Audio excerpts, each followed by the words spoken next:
Menjelang Ramadan ini saya teringat di masa saya masih aktif di sebuah perusahaan penjualan langsung. Tadinya hanya iseng-iseng, namun ketika 1 tahun dijalani, ternyata sebagai income sampingan gede juga dapatnya. Hanya 3 tahun saya ada di dunia MLM itu, yaitu MW dengan Jaeger System. Dari tahun 96 sampai tahun 99. Bukan bisnisnya yang saya mau ceritakan saat ini, namun sisi lain lagi. Kita semua tahu bahwa setiap agama memiliki hari di mana semua jamaah berkumpul beribadah. Seperti hari Jumat bagi kaum Muslim, hari Minggu bagi kaum Kristiani, Sabtu di rumah bagi yang beragama Advent, dan lain sebagainya. Maka pertemuan mingguan bagi para sales tujuannya sama, mendapatkan siraman rohani, siraman semangat, menyaksikan kesaksian sukses story dari rekan-rekannya sehingga semangat terjaga di atas terus-menerus berjuang untuk menjual. Namun terkadang Jumatan saja masih kurang bagi kaum muslimin atau mingguan saja masih kurang bagi kaum Nasrani, sehingga untuk memotivasi mereka ada yang namanya umroh untuk kaum muslimin, menapaktilasi perjalanan para orang-orang suci, memodel, memirror sehingga terduplikasi perilaku kemuliaan mereka.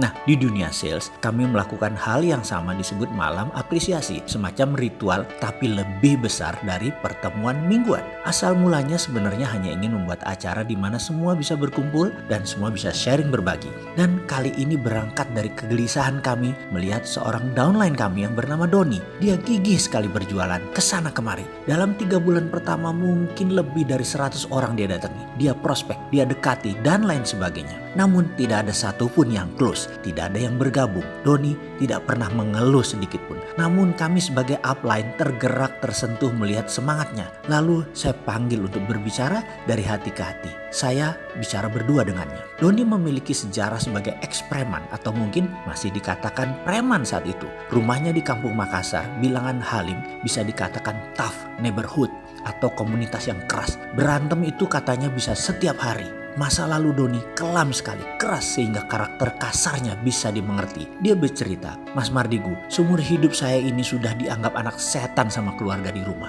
Anakku cuma 4, pergi kamu dari sini." Itu kata ibu saya, Mas. Sampai suatu saat Doni diusir dari rumah karena nakalnya bukan main. Dia adalah anak kelima dari 5 bersaudara. Ayah ibunya sudah tidak menganggap dia sebagai anak lagi. Pulang atau tidak sudah tidak diharap lagi oleh keluarganya. Kenakalannya yang menurut orang tuanya sudah diambang batas membuat dia diusir dari rumah, dianggap tidak ada, hidup mati sudah tidak penting lagi. Rasa sedih, pedih, sakit hati itu membuat Doni terjerembab lebih dalam lagi dalam kehidupan liar di luar rumah. Itu juga yang membentuk aura premannya. Lalu apa tujuan hidup kamu ke depan? Saya bertanya. Jujur Mas, saya ingin membahagiakan orang tua saya. Saya ingin dianggap anak lagi. Saya kesepian Mas. Tidak punya keluarga itu sepi. Saya ingin sukses. Saya capek miskin. Capek tidak punya teman. Capek tidak ada saudara. Capek hidup selalu kuda-kuda. Saya terdiam lama mendengar ceritanya. Dari cerita inilah saya mendapat ide membuat malam apresiasi. Saya undang seluruh network jaringan saya dan beberapa leader lainnya. Di acara tersebut seorang dibawa ke panggung, diberi waktu 5 menit untuk menceritakan perjuangannya dan apa yang telah diperoleh agar tertular ke rekan-rekan yang lain.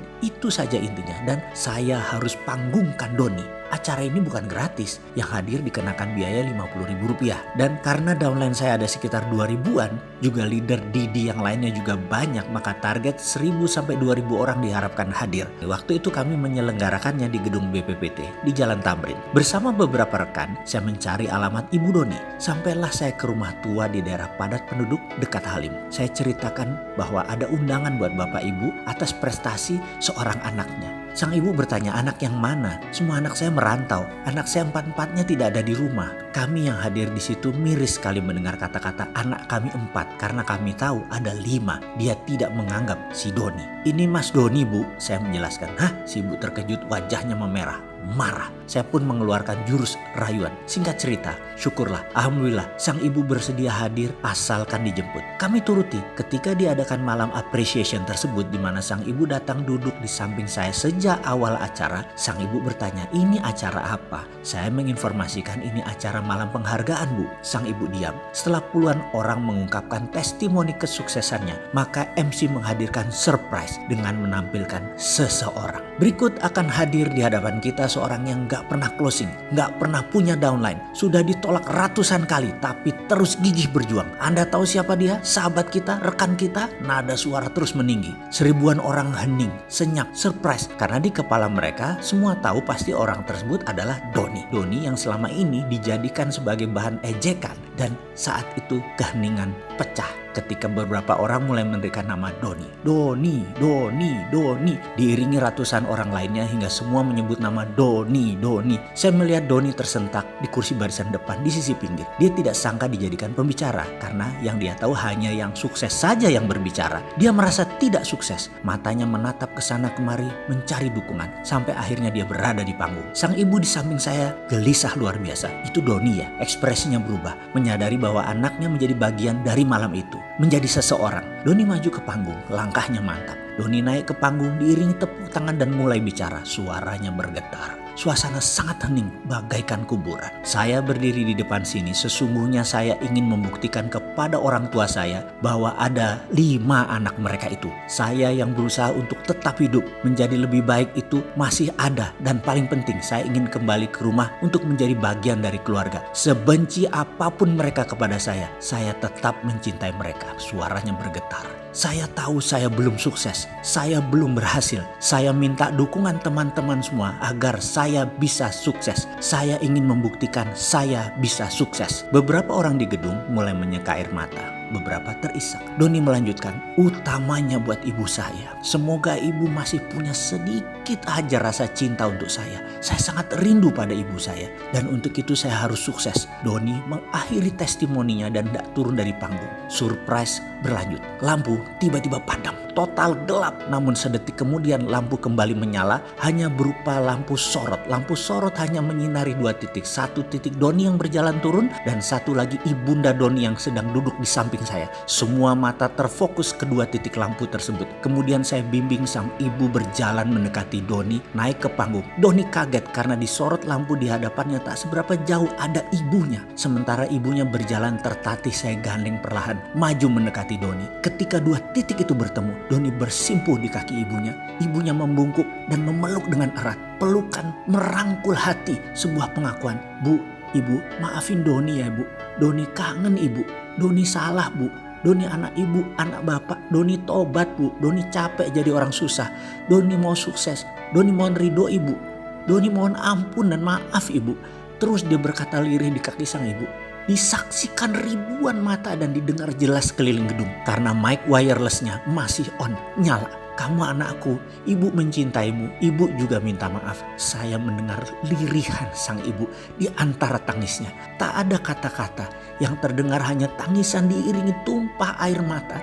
Doni dan ibunya tidak berdua saja yang menangis, semua orang di gedung itu pun menangis. Malam yang tak mungkin dilupakan bagi semua orang yang hadir malam itu. Kini Doni sudah melanglang buana, tinggal di sebuah kota di pegunungan di Jawa Barat dengan usaha pertanian yang luas. Gemuk subur badannya, sesubur lahannya, dan barusan dia WA ke saya. "Mas, selamat puasa, semoga ibadah tahun ini lebih baik dan terbaik dari sebelum-sebelumnya. Saya keinget Ramadan, di malam apresiasi dulu Mas. Doa seorang ibu yang ikhlas adalah password sukses saya." Perkataan tersebut mengingatkan pada malam apresiasi yang luar biasa. Pengalaman tersebut bagi saya. Rupanya sejak saat itu ibu Doni sudah terbeli hatinya. Senantiasa berdoa untuk kesuksesan Doni. Hati ibu memang tidak bersudut sehingga mudah tersentuh dari sisi apapun. Sentuhan itu akan membuat hati memancarkan keikhlasan ke alam semesta dan menjawabnya dengan rupa yang tidak terduga. Seringkali sekeras apapun seseorang berusaha tidak menemukan jalan sukses, doa ibu membukanya. Sungguh, sukses memiliki banyak dimensi. Kegigihan saja kadang tidak cukup untuk membuat sukses. Tapi dengan keikhlasan seorang ibu berdoa, kelapangan pun segera terbuka.